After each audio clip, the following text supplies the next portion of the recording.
ನಮಸ್ಕಾರ. Kerala story number 2 ಚಿತ್ರ ನೋಡಿದ ಮೇಲೆ ನಾವೆಲ್ಲ ಹಿಂದೂ ಸಂಘಟಕರು ಬಹಳ ಗಂಭೀರವಾಗಿ ತಗೊಂಡಿವಿ.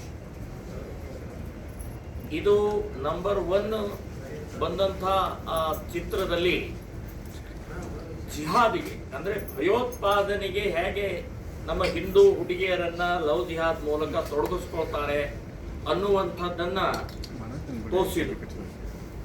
ಈ ನಂಬರ್ 2ದಲ್ಲಿ ಇಡೀ ದೇಶದಲ್ಲಿ ಹೇಗೆ ವ್ಯಾಪಿಸ್ತಾ ಇದೆ, ಕೇರಳದಿಂದ ವ್ಯವಸ್ಥಿತವಾದಂಥ ಹೇಗೆ ಜಾಲ ಬೇರೆ ಬೇರೆ ರಾಜ್ಯಗಳಲ್ಲಿ ಹಬ್ಬಿಸಿದೆ ಮತ್ತು ಬಹಳ ಸೂಕ್ಷ್ಮವಾಗಿ ಇಸ್ಲಾಮಿನ ಪ್ರಕ್ರಿಯೆ ಹೇಗಿದೆ, ಮುಲ್ಲಾ ಮೌಲ್ವಿ ಮಸೀದಿ ಮತ್ತು ಮನೆಗಳು, ಮುಸ್ಲಿಂ ಕುಟುಂಬಗಳು, ಮುಸ್ಲಿಂ ಯುವಕರು ಯಾವ ರೀತಿಯ ಜಾಲದಲ್ಲಿ ಹೇಗೆ ಫಸಾಯಿಸ್ತಾರೆ ಇದು ಒಂದಾದರೆ, ಅಡ್ವೊಕೇಟ್ಗಳು ಹೇಗೆ, ಪೊಲೀಸ್ ಡಿಪಾರ್ಟ್ಮೆಂಟ್ ಹೇಗೆ ವರ್ತನೆ ಮಾಡುತ್ತೆ, ರಿಜಿಸ್ಟ್ರೇಷನ್ ಆಫೀಸ್ಗಳು ಹೇಗೆ ವರ್ತನೆ ಮಾಡ್ತವೆ, ಹೀಗೆ ಅತ್ಯಂತ ಸೂಕ್ಷ್ಮವಾಗಿ ವಿವರವಾಗಿ ಕೇರಳ ನಂಬರ್ 2 ಇದೊಂದು ಅತ್ಯಂತ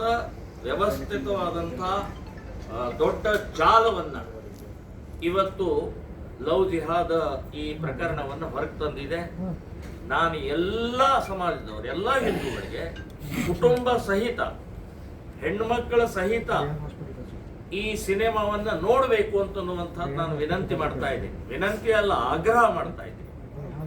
ಸಮಾಜದ ಮುಖಂಡರು ತಮ್ಮ ಸಮಾಜದ ಎಲ್ಲ ಕುಟುಂಬದವರಿಗೆ, ಮಹಿಳೆಯರಿಗೆ ಕರ್ಕೊಂಡು ಹೋಗ್ಬೇಕು ಮತ್ತು ಕಾಲೇಜ್ಗಳಲ್ಲಿ ಇರುವಂತ ಆಡಳಿತ ಮಂಡಳಿಯವರಿಗೂ ಕೂಡ ನಾನು ವಿನಂತಿ ಮಾಡ್ತಾ ಇದ್ದೀನಿ.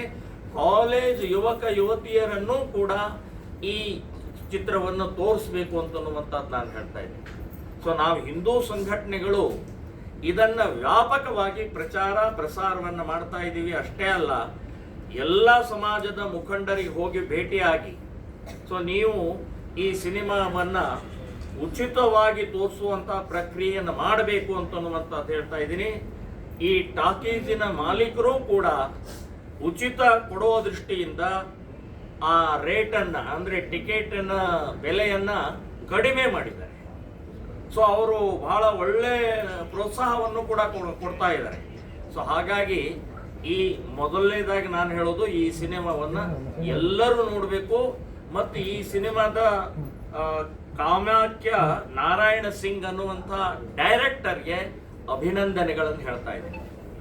ಧೈರ್ಯ ತೋರಿಸಿದ್ದು, ವಾಸ್ತವಿಕವಾದನ್ನು ಹೇಳಿದ್ದು, ಈ ರೀತಿಯ ಚಿತ್ರವನ್ನ ಅವರು ಮಾಡಿದ್ದು ಅದ್ಭುತವಾಗಿದೆ. ಇವತ್ತು ಹಿಂದೂ ಸಮಾಜವನ್ನ ದೇಶದ ಉಳಿವಿಗೋಸ್ಕರ ಮಾಡಿದಂಥ ಈ ಚಿತ್ರ, ಅವರಿಗೆ ನಾನು ಅಭಿನಂದನೆಗಳನ್ನು ಹೇಳ್ತಾ ಇದ್ದೀನಿ. ಸೊ ಇದು ಮೊದಲನೇದು. ಇನ್ನು ಎರಡನೇದು, ಈ ರೀತಿಯ ಕೆಲವೊಂದು ನಾವು ಅಂಕಿ ಅಂಶಗಳನ್ನ ಗಮನಿಸಿದರೆ ಭಯ ಆಗುತ್ತೆ. ಏನಪ್ಪ, ಹೇಗೆ ಯಾವ ರೀತಿಯ ನಮ್ಮ ದೇಶದ ಪರಿಸ್ಥಿತಿ ನಿರ್ಮಾಣ ಆಗಿದೆ ಏನು ಅನ್ನುವಂಥ ಪರಿಸ್ಥಿತಿ ಹೇಳ್ತಾ ನಮ್ಮ ಗಮನಕ್ಕೆ ತರ್ತಾ ಇದ್ದೀನಿ. ದೇಶದಲ್ಲಿ 2019ರಿಂದ 2021 3 ವರ್ಷದಲ್ಲಿ 13,13,000 ಅಪಹರಣ, ಕೊಲೆ, ಅತ್ಯಾಚಾರ, ಕಾಣೆಯಾದಂಥ ಕೇಸ್ಗಳೇ ನಡೆದಿದ್ದಾವೆ. 3 ವರ್ಷದಲ್ಲಿ 13,13,000 ಯುವತಿಯರದು ಈ ಕೇಸ್ಗಳ ದಾಖಲೆ ಆಗಿದೆ. ಇವುಗಳಲ್ಲಿ 2,51,430 ಅಪ್ರಾಪ್ತ ಬಾಲಿಕೆಯರಿದ್ದಾರೆ. ಅಂದ್ರೆ ಈ 13,13,000ದಲ್ಲಿ 2,51,430 ಕೇಸುಗಳು ಅಪ್ರಾಪ್ತ ಇದ್ದಾವೆ. ಸೊ ಈಗ ಇದರಲ್ಲಿ ಮುಸ್ಲಿಂ ಹೆಸರು ಹೇಳಲ್ಲ, ಹೆಸರು ಹೇಳದೆ ಹಿಂದೂ ಹುಡುಗಿಯರನ್ನ ಫಸಾಯಿಸುವಂತ ವ್ಯವಸ್ಥಿತವಾದ ಸಂಚು ಕೇಸುಗಳಾಗಿದ್ದು 62%. ಅಂದ್ರೆ ಇವ್ರ ಪ್ರೀತಿ ಪ್ರೇಮ ಅಲ್ಲ ಅನ್ನೋದು ಇಲ್ಲೇ ಗೊತ್ತಾಗುತ್ತೆ. ನೀವು ಹೆಸರಕ್ಕೆ ಬದಲಾಯಿಸ್ಕೊಳ್ತೀವಿ.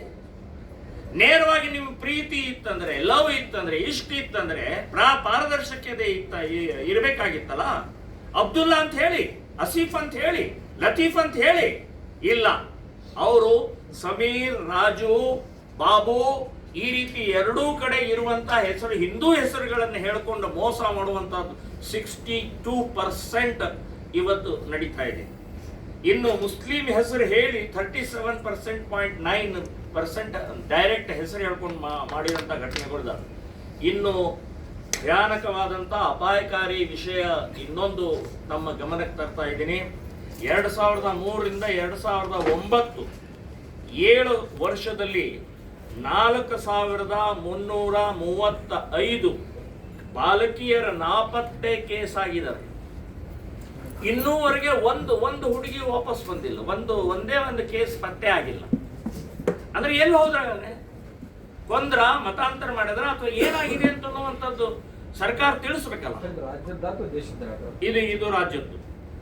2003ರಿಂದ 2009ರಲ್ಲಿ 7 ವರ್ಷದಲ್ಲಿ 4335 ರಾಜ್ಯದ್ದು. ನಾನು ಯಾವುದು 13 ಲಕ್ಷ ದೇಶ.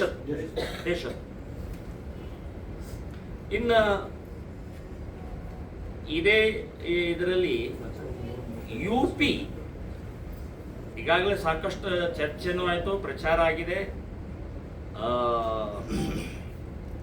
ಚಂಗೂರ್ ಬಾಬಾ ಅಂತ ಹೇಳಿ, ಸಲಾಲುದ್ದೀನ್ ಚಂಗೂರ್ ಬಾಬಾ ಅಂತನ್ನುವಂಥ 1000 ಯುವಕರನ್ನ ಅಪಾಯಿಂಟ್ ಮಾಡಿಕೊಂಡು ಟ್ರೈನಿಂಗ್ ಮಾಡಿ ಲವ್ ಜಿಹಾದದ ವ್ಯವಸ್ಥಿತವಾಗಿ ಅವರಿಗೆಲ್ಲರಿಗೂ ಬಿಟ್ಟಿದ್ದ.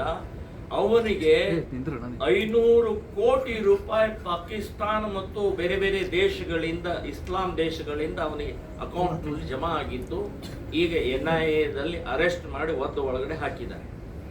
ಅಂದ್ರೆ ಹೇಗೆ ಜಾಲ ಇದೆ ಅಂತ ಅನ್ನುವಂಥದ್ದು ಈ ಸಂದರ್ಭದಲ್ಲಿ ನಮ್ಮ ಗಮನಕ್ಕೆ ತರ್ತಾ ಇದ್ದೀನಿ.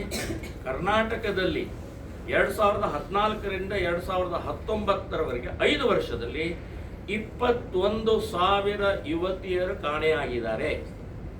ಪತ್ತೆ ಇಲ್ಲ, ಒಂದೇ ಒಂದು ಪತ್ತೆ ಇಲ್ಲ. ಇದರ ಸಂಬಂಧಪಟ್ಟಾಗ ಎಲ್ಲಿದ್ದಾರೆ, ಏನಿದ್ದಾರೆ, ಎಲ್ಲಿ ಹೋಗಿದ್ದಾರೆ ಅಂತ ಅನ್ನುವಂಥದ್ದು ಇಲ್ಲ. ಸೊ ಇದು ಅಲ್ಲದೆ ಇನ್ನು ನಾನು ಇವತ್ತು ಒಂದು ವಾಟ್ಸಪ್ನಲ್ಲಿ ನೋಡಿದಂಥದ್ದು ಬಹಳ ದೊಡ್ಡ ಅನಾಹುತ ಆಗುವಂಥದ್ದು ಅಂತಂದ್ರೆ, ಸುಪ್ರೀಂ ಕೋರ್ಟ್ನಲ್ಲಿ ಒಂದು ಕೇಸ್ ನಡೀತಾ ಇದೆ, ಚಾಲ್ತಿಯಲ್ಲಿದೆ.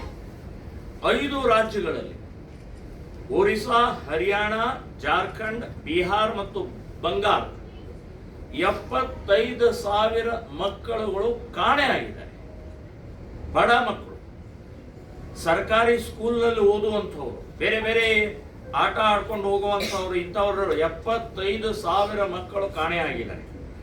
ಇದು ಎಲ್ಲಿದ್ದಾರೆ ಅಂತ ಹೇಳಿ ತನಿಖೆ ಮಾಡಿದಂಥ ಸುಪ್ರೀಂ ಕೋರ್ಟ್ ತನಿಖೆಗೆ ಹೋಚಿದಾಗ ಎಲ್ಲರೂ ಕೂಡ ಮದರ್ಸಾದಲ್ಲಿದ್ದಾರೆ. ಮದರ್ಸಾದಲ್ಲಿ ಕಾಣೆಯಾದಂಥ ಮಕ್ಕಳು ಇವತ್ತು ಮದರ್ಸಾದ ಒಳಗಡೆಗೆ ಅವರಿಗೆ ಸುನ್ನತ್ ಮಾಡಿದ್ದಾರೆ, ಹೆಸರು ಬದಲಾಯಿಸಿದ್ದಾರೆ, ಮತಾಂತರ ಮಾಡಿದ್ದಾರೆ. ಸೊ ವ್ಯವಸ್ಥಿತವಾದಂಥ ದೊಡ್ಡ ಜಾಲ ಮದರ್ಸಾ ಒಂದು ದೊಡ್ಡ ಸೆಂಟರ್ ಆಗಿದೆ ಅಂತ ಅನ್ನೋದು ಇವತ್ತು ಸುಪ್ರೀಂ ಕೋರ್ಟ್ನಲ್ಲಿ ಕೇಸ್ ಚಾಲ್ತಿಯಲ್ಲಿದೆ. ತನಿಖೆಯ ಮೂಲಕ ಗೊತ್ತಾಗಿದೆ. ಅಶ್ವಿನ್ ಉಪಾಧ್ಯಾಯ ಅಂತನ್ನುವಂಥ ಅಡ್ವೊಕೇಟ್ ಅದನ್ನ ನಡೆಸ್ತಾ ಇದ್ದಾರೆ. ಅವರೇ ಈ ಹೇಳಿದ್ದಂತ ಈ ಸಂಬಂಧ 75,000 ಬರೀ 5 ರಾಜ್ಯದ್ದು, 5 ರಾಜ್ಯದಲ್ಲಿ 75,000 ಮಕ್ಕಳ ಕಾಣೆ ಮದರ್ಸಾದಲ್ಲಿದ್ದಾರೆ ಅಂತನ್ನುವಂಥ. ಯಾವ್ಯಾವ ಸ್ಟೇಟ್ಸ್ ಅದು? ಒರಿಸ್ಸಾ, ಹರಿಯಾಣ, ಜಾರ್ಖಂಡ್, ಬಿಹಾರ್ ಮತ್ತು ಬಂಗಾಲ್. ಇದು 6 ತಿಂಗಳಲ್ಲೇ ಅಂತನ್ನುವಂಥದ್ದು ಹೇಳಿದ್ದಾರೆ. ನಾನು ಸುಪ್ರೀಂ ಕೋರ್ಟ್ ಅದು ಇದು ತರಿಸ್ತಾ ಇದ್ದೆ, ಅವ್ರ ಜೊತೆ ಮಾತಾಡಿದೆ. ನಾನು ಅಶ್ವಿನ್ ಉಪಾಧ್ಯಾಯ ಜೊತೆಗೆ ನನಗೆ ನಿನ್ನೆನೆ ಸಿಕ್ಕ ತಕ್ಷಣನೇ ಕೂಡಲೇ ಮಾತಾಡಿ ಕನ್ಫರ್ಮ್ ಮಾಡಿಕೊಂಡೆ. ಅವ್ರು ಹೇಳಿದ್ದಾರೆ ನನಗೆ ಎಲ್ಲ ಕಳಿಸ್ತೇನೆ ನಿಮ್ಗೆ ಡೀಟೇಲ್ ಅಂತ ಅನ್ನುವಂಥದ್ದು ಹೇಳಿದ್ದಾರೆ. ಈ ರೀತಿ ಕರ್ನಾಟಕದಲ್ಲೂ ಕೂಡ ಮಕ್ಕಳ ಕಾಣೆಯಾಗಿದ್ದು ಬೇಕಾದಷ್ಟಿದೆ. 2022, 2022ರಿಂದ 25 2300 ಹುಡುಗಿಯರು ಗರ್ಭಿಣಿಯಾಗಿದ್ದಾರೆ, ಅಪ್ರಾಪ್ತರು. ವಯಸ್ಸು 14ರಿಂದ 17 ವಯಸ್ಸಿನ ಒಳಗಡೆಗೆ ಅಪ್ರಾಪ್ತ ವಯಸ್ಸಿನವರು ಗರ್ಭಿಣಿಯಾಗಿದ್ದಾರೆ. ಧಾರವಾಡದಲ್ಲಿ ಅಂದ್ರೆ ಮಕ್ಕಳನ್ನ ಕಾಣೆ ಅನ್ನುವಂಥ ದೃಷ್ಟಿಯಿಂದ ಇತ್ತೀಚೆಗೆ ಧಾರವಾಡದಲ್ಲಿ ನಡೆದಂತ ಘಟನೆ. ಒಂದು ಸರ್ಕಾರಿ ಶಾಲೆಯಿಂದ 3ನೇ ತರಗತಿ 2 ವಿದ್ಯಾರ್ಥಿಗಳನ್ನ ಅಬ್ದುಲ್ ಕರೀಂ ಮೇಸ್ತ್ರಿ ಅನ್ನುವಂಥವನು ಬೈಕ್ನಲ್ಲಿ ಕೂಡಿಸ್ಕೊಂಡು ಅವನು ಜೋಯಿಡಾ ಕಡೆ ಹೋಗ್ತಾ ಇರಬೇಕಾದ್ರೆ ಆಕ್ಸಿಡೆಂಟ್ ಆಗುತ್ತೆ. ಈ ಕಡೆಗೆ ಕಾಣೆ ಆಗಿದ್ದಾರೆ ಅಂತನ್ನುವಂಥದ್ದು ಕಂಪ್ಲೇಂಟ್ ಆಗತ್ತೆ. ಅವನು ಅಲ್ಲಿ ಆಕ್ಸಿಡೆಂಟ್ ಆದ ಕೂಡಲೇ 2 ಹುಡುಗರು ಎನ್ಕ್ವೈರಿ ಮಾಡಿದಾಗ ಕಿಡ್ನ್ಯಾಪ್ ಮಾಡಿದಂಥ ವ್ಯಕ್ತಿ ಅಂತ ಅನ್ನೋದು ಗೊತ್ತಾಗುತ್ತೆ. ಅದೇ ವ್ಯಕ್ತಿ 2 ವರ್ಷದ ಹಿಂದೆ ಹಳಿಯಾಳದಲ್ಲಿ ಒಂದು ಶಾಲೆಯ ಬಾಲಕಿಯನ್ನು ಅಪಹರಣ ಮಾಡಿದ್ದು ಕೇಸ್ ಇದೆ. ಸೊ ಈ ರೀತಿಯ ಏನೋ ನಾನು ಹೇಳಿದೆ ಮದರ್ಸಾಗಳಲ್ಲಿ ಅಂತನ್ನುವಂಥದ್ದು ಹೇಳಿದೆ, ಇದು ಒಂದು ಸಾಕ್ಷಿ ಇದೆ. ಇದೇ ಮಾದರಿಯಲ್ಲೇ ಕರ್ನಾಟಕದಲ್ಲಿ 2018ರಿಂದ 2023 11,713 ಬಾಲಕರು ಬಾಲಕ ಬಾಲಕಿಯರು ಕಾಣೆಯಾಗಿದ್ದಾರೆ. ಇದರಲ್ಲಿ 2018ರಿಂದ 2023 11,713. ಇದರಲ್ಲಿ 1,200 ಪತ್ತೆ ಆಗಿಲ್ಲ, ಎಲ್ಲಿದ್ದಾರೆ ಅಂತನ್ನೋದು ಗೊತ್ತಾಗಿಲ್ಲ. ಸೊ ಈ ರೀತಿಯ ಮಕ್ಕಳ ಸಂಬಂಧಪಟ್ಟಾಗೆ ಭಯಾನಕವಾದಂತಹ ಒಂದು ಸುಪ್ರೀಂ ಕೋರ್ಟ್ನಲ್ಲಿ ನಡೀತಾ ಇರುವಂತಹ ತಮ್ಮ ಗಮನಕ್ಕೆ ತಂದಿದ್ದೇನೆ. ಮತ್ತು ನಮ್ಮ ಬೇಡಿಕೆ ಈ ಲವ್ ಜಿಹಾದ್ ಅಂತನ್ನುವಂಥದ್ದು 20 ವರ್ಷದಲ್ಲಿ ಶ್ರೀರಾಮ ಸೇನೆ ಸಂಘಟನೆ ಇಲ್ಲಿವರೆಗೆ 4,800 ಹುಡುಗಿಯರನ್ನ ನಾವು ವಾಪಸ್ ತಂದಿದ್ದೀವಿ. ಅವರ ಮನೆಗೆ ಸೇರಿಸಿದ್ದೀವಿ. ಅವರಿಗೆ ಹಿಂದೂ ಹುಡುಗರ ಜೊತೆಗೆ ಮದುವೆ ಮಾಡಿಸಿದ್ದೀವಿ. ನಮ್ಮ ತಂಡ ಅಂದ್ರೆ ನಾವು ಶ್ರೀರಾಮ ಸೇನೆ ಪ್ರಾರಂಭದಿಂದ ಹಿಡಿದು ಈ ಲವ್ ಜಿಹಾದ್ ಹೆಲ್ಪ್ ಲೈನ್ ಮಾಡೋವರೆಗೆ 4,800 ಹುಡುಗಿಯರು ಬಚಾವ್ ಮಾಡಿದ್ದೀವಿ. ಸೊ ಈ ಲವ್ ಜಿಹಾದ್ ಹೆಲ್ಪ್ ಲೈನ್ 2 ವರ್ಷ ಆಯ್ತು. ಸುಮಾರು 8,000 ಕಾಲ್ಗಳು ಬಂದಿದ್ದಾರೆ. ಅದರಲ್ಲಿ 70% ನಾವು ಬಗೆಹರಿಸಿದ್ದೀವಿ. ನಮ್ಮ ಈ ಲವ್ ಜಿಹಾದದ ಟೀಮ್ ಆಕ್ಟಿವ್ ಆಗಿ ಪ್ರತಿನಿತ್ಯ ಸುಮಾರು 4-5 ಕೇಸ್ಗಳನ್ನು ಹ್ಯಾಂಡಲ್ ಮಾಡ್ತಾ ಇದ್ದಾರೆ. 4-5 ಕೇಸ್ಗಳನ್ನು ಹ್ಯಾಂಡಲ್ ಮಾಡ್ತಾ ಇದ್ದಾರೆ. ಈ ಹುಬ್ಬಳ್ಳಿಯಲ್ಲೇ ನಡೆದಂತ ಒಂದು 2-3 ಉದಾಹರಣೆ ಹೇಳಿ ನಾನು ಮುಗಿಸ್ತಾ ಇದ್ದೀನಿ. ಹುಬ್ಬಳ್ಳಿ ಒಂದು ಪ್ರತಿಷ್ಠಿತ ಶಾಲೆಯಲ್ಲಿ ನೋಡಿ ಎಂಥ ವಿಚಿತ್ರವಾಗಿ ಮತ್ತು ಹೇಗೆ ಇವ್ರದ್ದು ದೊಡ್ಡ ಜಾಲ ಇದೆ, ಹೇಗೆ ಇದೆ ಅಂತ ಅನ್ನೋದು ಇದೊಂದು ಜ್ವಲಂತ ಉದಾಹರಣೆ. ಒಂದು ಹೈಸ್ಕೂಲ್ 9ನೇ ತರಗತಿ ಓದ್ತಾ ಇರುವಂತ ವಿದ್ಯಾರ್ಥಿ, ಮುಸ್ಲಿಂ ವಿದ್ಯಾರ್ಥಿ, 3 ಹಿಂದೂ ಹುಡುಗಿಯರನ್ನ ನಮಾಜ್, ಕಲಾಂ ಅಂದ್ರೆ ಏನಾದ್ರು ಇದು ಹೇಳ್ತಾರಲ್ಲ ಏನೋ ಕಲ್ಮಾ, ಆಮೇಲೆ ಉಪವಾಸ ಮಾಡುವಂಥದ್ದು, ಇದನ್ನು 3 ಕಲಿಸಿದನು. ಆ 3 ಹಿಂದೂ ಹೆಣ್ಮಕ್ಳು ಮನೆಯಲ್ಲಿ ನಮಾಜ್ ಮಾಡ್ತಾ ಇದ್ದಾರೆ, ಉಪವಾಸ ಮಾಡ್ತಾ ಇದ್ದಾರೆ. ಇವರು ಹಿಂದೂ ಹಬ್ಬಗಳಲ್ಲಿ ಎಂದೂ ಉಪವಾಸ ಮಾಡಿಲ್ಲ. 9ನೇ ಕ್ಲಾಸಿನ ಹಿಂದೂ ಹುಡುಗಿಯರು ಅವನು ಕಲಿಸ್ಕೊಟ್ಟಿದ್ದಾನೆ, ಟ್ರೈನಿಂಗ್ ಮಾಡಿದ್ದಾನೆ. ಇವತ್ತು ನಮ್ಮ ಕಂಪ್ಲೇಂಟ್ನಿಂದ ಆ ಹುಡುಗನ್ನ ಒದ್ದು ಹೊರಗೆ ಹಾಕಿದ್ರು, ಸಸ್ಪೆಂಡ್ ಮಾಡಿದ್ರು, ಆ ಸ್ಕೂಲ್ನಿಂದ ಹೊರಗೆ ಹಾಕಿಸಿದ್ವಿ. ಅಂದ್ರೆ ಈ ರೀತಿಯ 9ನೇ ಕ್ಲಾಸಿನ ಹುಡುಗನಲ್ಲೇ ಮದರ್ಸಾದಲ್ಲಿ ಹೇಗೆ ತುಂಬಿರ್ತಾರೆ ಅನ್ನೋದಕ್ಕೆ ಇದೊಂದು ಜ್ವಲಂತ ಉದಾಹರಣೆ. ಈ ರೀತಿಯ ನನಗೆ ಅನಿಸಿದ ಮಟ್ಟಿಗೆ ಎಲ್ಲ ಸ್ಕೂಲ್ ಕಾಲೇಜ್ಗಳಲ್ಲಿ ಇವತ್ತು ಈ ವಿದ್ಯಾರ್ಥಿನಿಯರು, ಮುಸ್ಲಿಂ ವಿದ್ಯಾರ್ಥಿನಿಯರು ಈ ರೀತಿಯ ಇಸ್ಲಾಮಿನ ಲವ್ ಜಿಹಾದ್ ಇರಬಹುದು, ಮತಾಂತರ ಇರಬಹುದು, ಅಪಹರಣ ಇರಬಹುದು, ಇದನ್ನ ಮಾಡ್ತಾ ಇದ್ದಾರೆ ಅಂತ ಅನ್ನುವಂಥದ್ದು ಇದು ಒಂದು ಜ್ವಲಂತ ಉದಾಹರಣೆ ತಮ್ಮ ಮುಂದೆ ಇಡ್ತಾ ಇದ್ದೀನಿ. ಇನ್ನು ಬಹಳ ದೊಡ್ಡ ಒಂದು ಜಾಲ ಬೆಂಗಳೂರಿನಲ್ಲಿ ದಾಖಲೆ ಸಹಿತ IT ಕಂಪನಿಯಲ್ಲಿ, ವೈಟ್ ಫೀಲ್ಡ್ ಏರಿಯಾದಲ್ಲಿರುವಂಥ IT ಕಂಪನಿಯಲ್ಲಿ ಬಹಳ ದೊಡ್ಡ ಜಾಗ ಇದೆ. ಸಾವಿರಾರು ಹಿಂದೂ ಹೆಣ್ಣು ಮಕ್ಕಳ ಜಾಲದಲ್ಲಿ ಸಿಲುಕಿದಂಥ ಒಂದು ದೊಡ್ಡ ಜಾಲ ಇದೆ. ಇಷ್ಟರಲ್ಲೇ ನಮಗೆ ದಾಖಲೆಗಳ ಸಹಿತ ಸಿಗ್ತಾ ಇದೆ. ಗೃಹ ಮಂತ್ರಿಗೆ ದಾಖಲೆ ಸಹಿತ, ಆಧಾರ ಸಹಿತ ಗೃಹ ಮಂತ್ರಿಗೆ ಭೇಟಿಯಾಗಿ ಇದನ್ನು ಕೂಡಲೇ ತನಿಖೆ ಆಗಿ NI ಒಪ್ಪಿಸಬೇಕು ಅನ್ನುವಂಥದ್ದು ಈ IT ಕಂಪನೀಸ್ ಕೂಡ ನಾನು ಇದರ ಸಂಬಂಧಪಟ್ಟಾಗಿ ಹೇಳಿದ್ದೀನಿ. ಇನ್ನೊಂದು ಉದಾಹರಣೆ, ಧಾರವಾಡದಲ್ಲಿ ಈಗ ನಿಮ್ಮ ಮುಂದೆ ಅವರು ತಾಯಿ ಹೇಳ್ತಾರೆ, 1.5 ವರ್ಷ ಹಿಂದೆ ನಡೆದಂಥ ಘಟನೆ, ಮದುವೆ ಆಗಿದೆ, ತಾಯಿ ಕಂಪ್ಲೇಂಟ್ ಕೊಟ್ಟಿದ್ದಾರೆ, FIR ಆಗಿದೆ. 22 ಲಕ್ಷ ರೂಪಾಯಿ ಸಾಲ ಸೋಲ ಮಾಡಿ ಅವನೇನೋ ಮೋಸ, ನಿಮ್ಮ ಮನೆ ಕಟ್ಟಿಕೊಡ್ತೀನಿ ಏನೇನೋ ಹೇಳಿ ಆ ಹುಡುಗಿನ ತಗೊಂಡು ಹೋಗಿದ್ದಾನೆ. ಇಲ್ಲಿವರೆಗೆ ಪತ್ತೆ ಇಲ್ಲ. ಅವನ ಮೇಲೇನೆ ದೆಹಲಿಯಲ್ಲಿ ಒಂದು ರೇಪ್ ಕಂಪ್ಲೇಂಟ್ ಇದೆ. ದೆಹಲಿ ಪೊಲೀಸರು ಅವನನ್ನು ಹುಡುಕಾಗಿಲ್ಲ, ಕರ್ನಾಟಕದ ಪೊಲೀಸರು ಅವನನ್ನು ಹುಡುಕಾಗಿಲ್ಲ. ಇದು ಅವ್ರ ತಾಯಿ ಹೇಳ್ತಾರೆ, ಅವ್ರ ತಾಯಿ ಬಂದಿದ್ದಾರೆ. ಇದು 1.5 ವರ್ಷದ ಹಿಂದೆ ಧಾರವಾಡದ್ದು.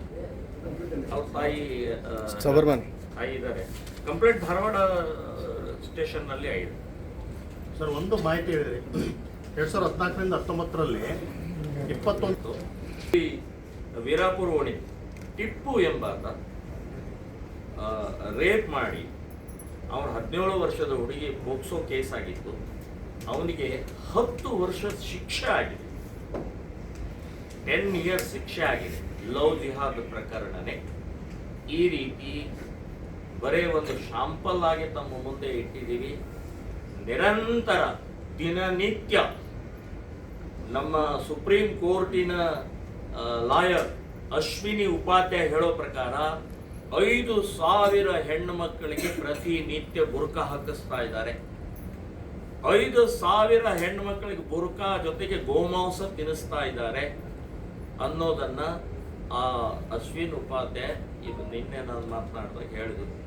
ತಮ್ಮ ಮುಂದೆ ಹೇಳಿ ಅಂತನ್ನುವಂಥದ್ದು ಕೂಡ ಹೇಳಿದ್ದಾರೆ. ಇನ್ನು ವಿವರವಾಗಿ ಸಾಕಷ್ಟು ಇದಿದೆ. ಇಲ್ಲಿ ಕೂತಂಥ ಸಂತ್ರಸ್ತರಿದ್ದಾರೆ, ಅವ್ರ ಪಾಪ ಗಾಬರಿ ಆಗಿದ್ದಾರೆ. ಗಾಬರಿ ಆದರೂ ಕೂಡ ಧೈರ್ಯ ಕೊಟ್ಟು ಅವ್ರಿಗೆ ನಿಮ್ಮ ಮುಂದೆ ಇಡ್ತಾ ಇದ್ದೀವಿ. ಅವ್ರು ಹೇಳ್ತಾರೆ. ಅವ್ರು ಹೇಳಿದ ನಂತರ ನೀವು ಕೂಡ ಪ್ರಶ್ನೆಗಳನ್ನು ಏನಾದರೂ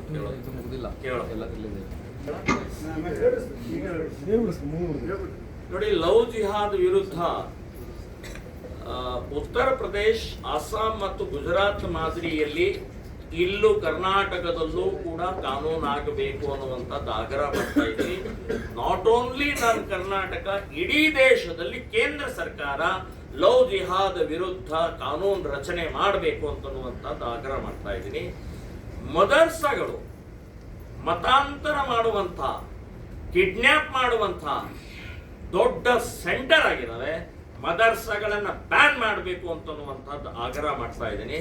ಇನ್ನು ಬಹಳ ಮಹತ್ವದ್ದು ಅಂತಂದ್ರೆ ರಿಜಿಸ್ಟ್ರಾರ್ ಆಫೀಸು, ರಿಜಿಸ್ಟ್ರೇಷನ್ ಆಫೀಸ್ಗಳು ಮೋಸ್ಟ್ ಡೇಂಜರಸ್. ಎಲ್ಲ ಬೋಗಸ್ ದಾಖಲೆಗಳನ್ನ, ಈ ಕಾನೂನಿದೆ, ಕಾನೂನು ಪ್ರಕಾರ ಆಧಾರ, ಕಾನೂನು ಪ್ರಕಾರ ಮನೆ ವಾಸ್ತವಿಕವಾದಂಥ ಮನೆ, ವಾಸ್ತವ ಇರುವಂಥ ಮನೆ ಇರಬೇಕು. ಮತ್ತು ಯಾವ ಜಿಲ್ಲೆಯಲ್ಲಿ ಇರ್ತಾರೆ ಅದೇ ಜಿಲ್ಲೆಯಲ್ಲೇ ನೋಂದಾವಣಿ ಆಗಬೇಕು. ಬೇರೆ ಜಿಲ್ಲೆದಾದ್ರೆ ಅಲ್ಲಿ ನೋಟಿಸ್ ಕಳಿಸ್ಬೇಕು. ಹೀಗ ಅನೇಕ ಆಧಾರ ಸಹಿತ ಇರುವಂತಹದ್ದನ್ನ ಯಾವುದೂ ಆಧಾರ ಇಲ್ಲದೆ ಬೋಗಸ್ ರೆಕಾರ್ಡ್ ತಗೊಂಡು ಇವತ್ತು ನೋಂದಾವಣಿ ಮಾಡ್ತಾ ಇರುವಂತ ಈ ಕಚೇರಿಗಳ ಇದಾವಲ್ಲ, ಇದು ಇನ್ನೂ ಬಿಗಿ ಆಗ್ಬೇಕು. ಈಗಾಗಲೇ ಮುಕ್ಕಳಪ್ಪನ ಕೇಸ್ದಲ್ಲಿ ನಾವು ಮುಂಡಗೋಡಿನ ರಿಜಿಸ್ಟ್ರಾರ್ನ ಸಸ್ಪೆಂಡ್ ಮಾಡಿಸಿದ್ದೀವಿ. ಕೋರ್ಟಿನಿಂದ ಅವರಿಗೆ ಸಸ್ಪೆಂಡ್ ಆಗುವಂತಹದ್ದು ಇವತ್ತು ಮಾಡಿಸಿದ್ವಿ ನಾವು. ಇವತ್ತು ಇಡೀ ರಾಜ್ಯದಲ್ಲಿ ಇರುವಂಥ ಎಲ್ಲ ರಿಜಿಸ್ಟರ್ ಆಫೀಸ್ನಲ್ಲಿ RTI ಮೂಲಕ ನೀವು 1 ವರ್ಷದ ನಮಗೆ ಕೊಡಿ ಅಂತಂದ್ರೆ ಕೊಟ್ಟಿಲ್ಲ. ವರ್ಷಕ್ಕೆ ನೀವು ಎಷ್ಟು ನೋಂದಾವಣಿ ಮಾಡಿದಿರಿ, ಎಷ್ಟು ಮದುವೆಗಳನ್ನು ಮಾಡಿದಿರಿ ಅಂತ ಹೇಳಿ ನಾವು ಕೇಳಿದರೆ ದಾಖಲೆ ಕೊಟ್ಟಿಲ್ಲ, ಕೊಡಕ್ಕಾಗುವುದಿಲ್ಲ ಅಂತನ್ನುವಂಥದ್ದು ಹೇಳಿದ್ದಾರೆ. ಇದು ಸೀಕ್ರೆಟು, ಇದು ವೈಯಕ್ತಿಕ ಆಗತ್ತೆ ಅಂತನ್ನುವಂಥ ನಾಟಕವನ್ನು ಮಾಡಿದ್ದಾರೆ. ಆದರೆ ಇಲ್ಲಿ ಎಲ್ಲವೂ ಕೂಡ ಅವ್ಯವಹಾರ, ಭ್ರಷ್ಟಾಚಾರ ಮತ್ತು ಇಲ್ಲೇ ಲವ್ ಜಿಹಾದ್ಗಳ ಸಾಕಷ್ಟು ಸೆಂಟರ್ಗಳಿದಾವೆ ಅಂತನ್ನುವಂಥದ್ದು ನಾನು ಹೇಳ್ತೇನೆ. ಅಲ್ಲಿ ಸರಿಯಾದ ಈ ರಿಜಿಸ್ಟ್ರಾರ್ ಆಫೀಸ್ನಲ್ಲಿ ತನಿಖೆ ಆಗಬೇಕು, ಅಲ್ಲಿ ಸ್ಟ್ರಿಕ್ಟ್ ಆಗಿ ಆಗಬೇಕು ಅಂತನ್ನುವಂಥ ಈ ಕಾನೂನು ಮಾಡಿದ್ದಾರೆ. ಈಗ ಮನೆ ಬಾಡಿಗೆ ಅಥವಾ ಮನೆ ವಾಸ್ತವ್ಯವಾದ ಇರಬೇಕು ಅಂತ ನೀವು ಕಾನೂನು ಮಾಡಿದ್ರೆ ಕಾನೂನು ಪ್ರಕಾರ ಮಾಡಿ. ಹಾಗಾದ್ರೆ ಕಾನೂನು ಯಾಕೆ ಮಾಡ್ತೀರಿ? ಬೋಗಸ್. ಈಗ ಮುಕ್ಕಳಪ್ಪಂದು ಒಂದೇ ಒಂದು ದಾಖಲೆ ಸರಿಯಾದಿಲ್ಲ, ಒಂದೇ ಒಂದು ದಾಖಲೆ ಇಲ್ಲ, ಎಲ್ಲ ಬೋಗಸ್ ದಾಖಲೆ.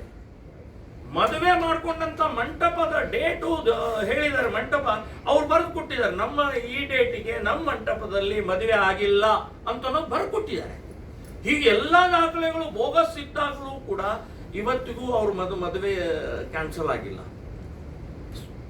ಇನ್ನು ಕೇರಳದ ಕೊನೆಯದು, ಕೇರಳದ ಪಳನಿ ಅನ್ನುವಂಥ ಒಂದು ಕ್ಷೇತ್ರದಲ್ಲಿ 10 ಎಕರೆ ಜಾಗದಲ್ಲಿ ಕಂಪೌಂಡ್, ಸುಮಾರು ಒಂದು 20 ಅಡಿಯ ಕಂಪೌಂಡ್ ಒಳಗಡೆಗೆ ದೊಡ್ಡ ಮದರ್ಸಾ ಇದೆ.